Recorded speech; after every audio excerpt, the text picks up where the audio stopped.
Mentor Konnect, a new platform designed to accelerate your personal and professional development. Welcome to this session of Mentor Konnect.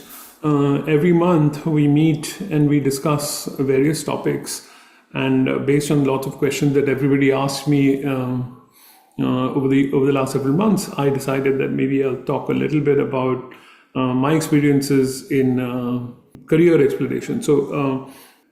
So today I thought I'd talk a little bit about career exploration and actually tell you some examples of people who have done some fantastic work in this area, and I'm very inspirational for inspirational journeys. I like to tell people to say, okay, what do you want to do, and who do you know in that area? And who's your role model in that area? That's something to think about, and we'll talk about this, after the presentation is done, and we'll discuss it a little bit more after that. Let me show you what I have in the slide deck first. So, in terms of all of us have to know what our definition of success is. Everybody's definition of success is something very different. Some people just want to be happy. Some people want to make money. Which is fine. Some people just want to be satisfied, and satisfied can be very different for different people. Some people want to make an impact, but I think it's always useful to know somebody in your North Star. I would like to be like someone like this, and usually it's not every attribute of that person. It could be, I like this attribute of this person, this attribute of this person. I think a combination of everybody's unique, right? So you want to be that person. You want to look for these career aspirations. So again, a lot of information on these slides about, the kinds of things that people consider as success. Like I'll take one, for example here, authentic, right? Being authentic is a factor for success. That if you're authentic, no matter whether you're succeeding or failing, you're genuine, you're doing whatever you are genuinely. I think that you call yourself as success. On a funny note, most of you have heard about this book called Ikigai, and Ikigai is this process of getting all your passion, your mission, your profession, your vocation, and everything that you do into a Venn diagram, and the centerpiece of that Venn diagram is the Ikigai, the perfect situation, right? But I think what we all struggle with is on the left. What we are good at is not what we love and not what the world needs. So our Venn diagrams don't combine.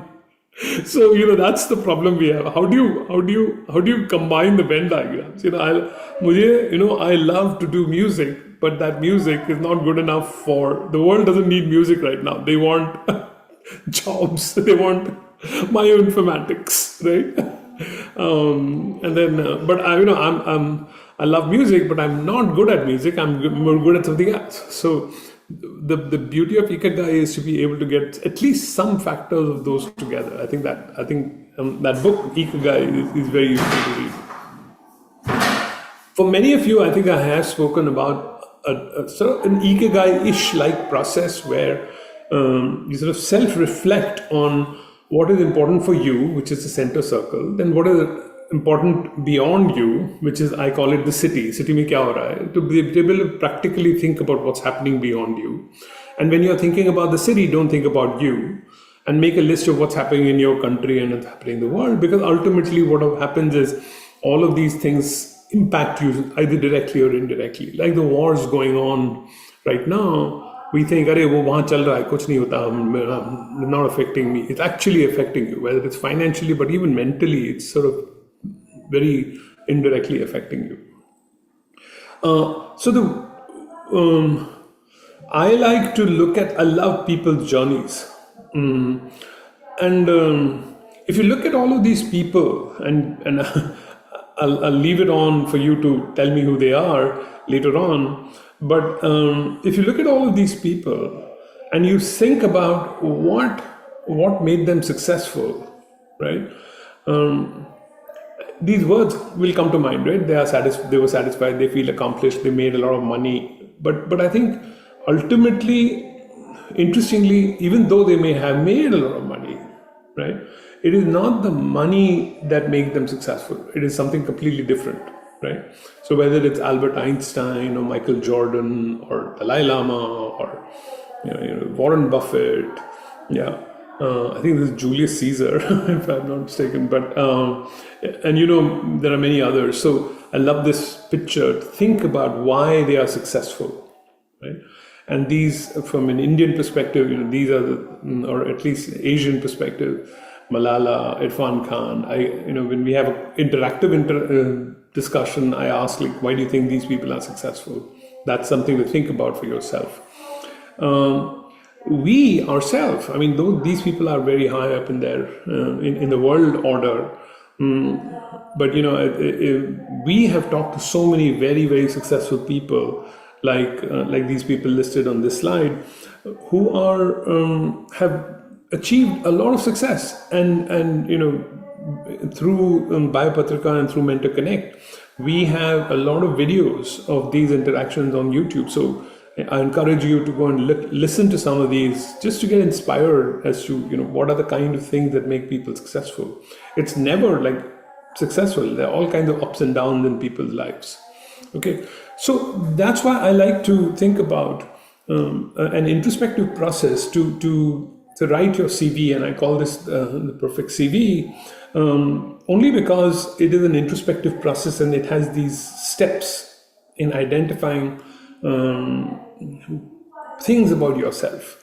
So in this, the first thing is you sort of write your title. In my situation, I would say I'm an immunologist, and then I list all my education. And the way to write your education is to write everything that you've learned. Somebody has taught you, right? So you write that. And then you write your skills, what are you good at, write your accomplishments, not just now, but since childhood, write all your accomplishments, write your challenges, write the advice that you've given, and then you will discover what I call is your inflection points. And we'll talk about inflection points of people next. And so ultimately you draw a graph of all of these by quantitating the points that you've made on the left side as a satisfaction quotient at each experience. And so even though the beginning point and the ending point for both these journeys of these two people are the same, they start at the same satisfaction level of 2 or 3 and reach up to 9 or 10, their journeys in life have been very different. You can see. Somebody has gone through a very smooth, everything went successful, and then I reached a steady state. This person, was okay, then something fantastic happened, and then went up, then something really bad happened, and something came down, and then finally they went up. And this person, something dramatic happened, and then they changed up. So you have to know in your life, what are your inflection points, and how do you discover those? Maybe that's it. The inflection points itself is a different topic in the future, but we'll talk about that later as a specific one. But today I'll talk a little bit about these kind of processes and how to explore things that you've done through a process that I have outlined here. So let's look at the careers of 4 or 5 people that I feel are very inspirational. So I'll walk you through these people. So this person, her title was engineering student and self-motivated social worker. This is sort of following the format of the CV. Her education was, she came first in high school in her state, and she did really well. She did a bachelor's in engineering, master's in engineering, and then but during that time she took additional courses in social work, teaching, and languages. What she's good at is mathematics. She's very hardworking, etc. What were her challenges? Too much workload from the school curriculum, no time to do social work and pursue hobbies, right? So what was her inflection point? Her inflection point was deciding not to pursue a career in engineering, purely engineering, but to follow her passion in social sciences. And today she's a social worker in tribal schools, and she's Abha Jayurkar. She went from doing her master's in UCLA, like a pristine place, to staying in Garhwal, in this kind of a location where there's no running water and electricity, and spent a year teaching children in this area, because that's sort of what was her passion, and she followed her passion. And so this is her journey, right? So she came first in high school. She did really well. So her satisfaction quotient all her life was sort of great. It was nothing fantastic to write home about, even though she had a very successful educational career. But only when she started her career on the social science side did her personal satisfaction quotient increase, isn't it? So I just sort of flipped this figure by 90 degrees and to tell the story that her life was going pretty well. Nothing was going wrong with it. But suddenly she realized her calling, and then she had to shift gears, and then that really took off in terms of her satisfaction quotient. So this is not easy for everybody to do, but to figure out what you really love to do is a very satisfying thing to think about, right? So that's sort of Abha's journey. And if you look at her LinkedIn page, look at her education. So,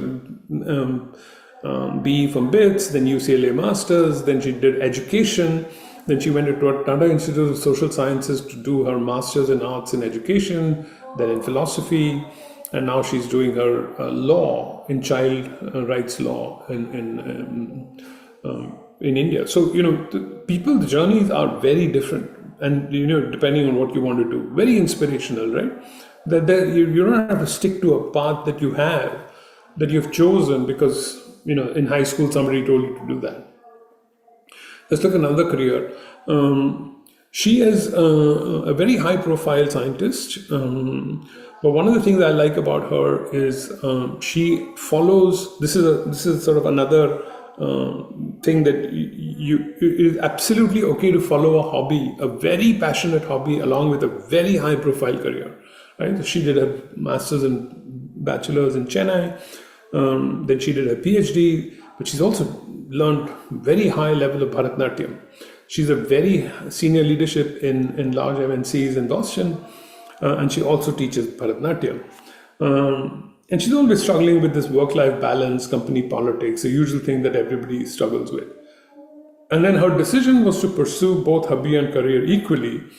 And one of the things that she's told me and she's talked about is that the network is incredible, right? The work network provided for more dance opportunities, and the dance performance expanded her work network. So your hobby and work sort of are not independent things. They actually work with each other.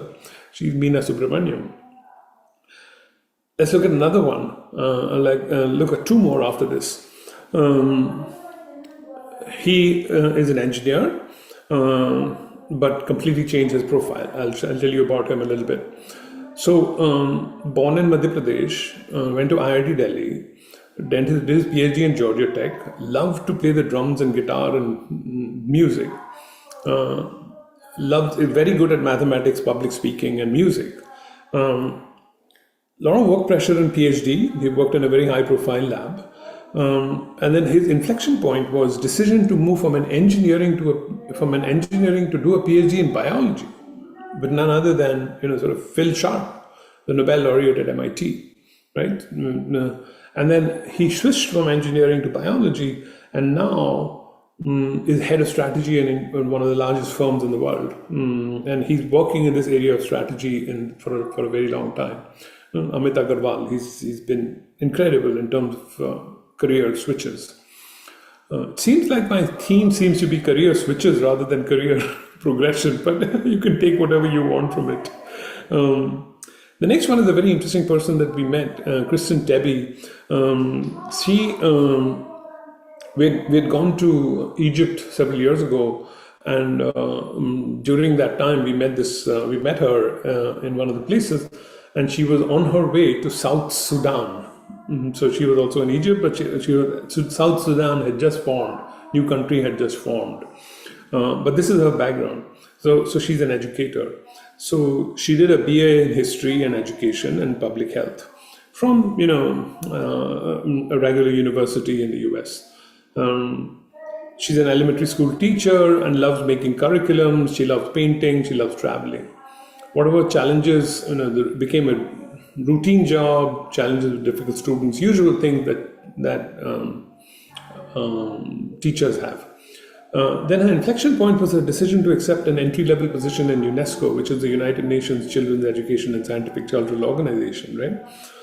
And then she was transferred to France, where she was now given responsibility for developing school curriculums for war-torn regions like Afghanistan, Rwanda, Iraq, and Rwanda. So she creates this, with her background, she suddenly got this world opportunity, and that's why she was on her way to Sudan to sort of help them build a school curriculum at the government level. So what an incredible journey, right? With just a simple BA in history and education, but making a huge impact in what you're doing in the world.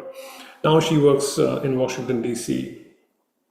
And the last one is an incredible person that I know, had the opportunity to meet. When I asked him, I keep asking these people, everybody, their CVs, so that it's sort of a collection for me. I have hundreds of CVs of people, and I love watching it, watching people's journeys. So I asked him, give me your title. And this is actually real words that he used. I'm not making these things up. This is just actually what he said. He said, I'm a good, kind human being. That was his title, right? What is the education? Education is learning right from wrong, how to be kind, constant learning from the young and old. He says degrees in consequential. He's an MD neurosurgeon in England, and he says degrees in consequential, right? What are his skills? Fearlessness, compassion, belief, positive attitude, helping others, the usual skills that people have. What are his challenges? Very, very honest. Selfishness, comparisons, conflict, greed, all of us have these, right? But he was able to point them out. Like, these are his points. His inflection point was meaningless atrocities that were happening in the world, like bombing of hospitals, crashing into planes to make a point, crashing into buildings to make it a point, a lack of awareness of what humans are facing. So he started what is called the Human Inquiry Project. Now it's called the Human Wisdom Project, where he gives talks in schools about awareness of being human.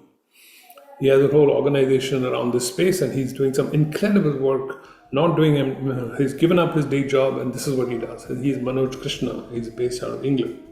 Incredible person. Like, what a fantastic CV of a person in a journey. Not easy to do these things, right? None of these are easy things to do.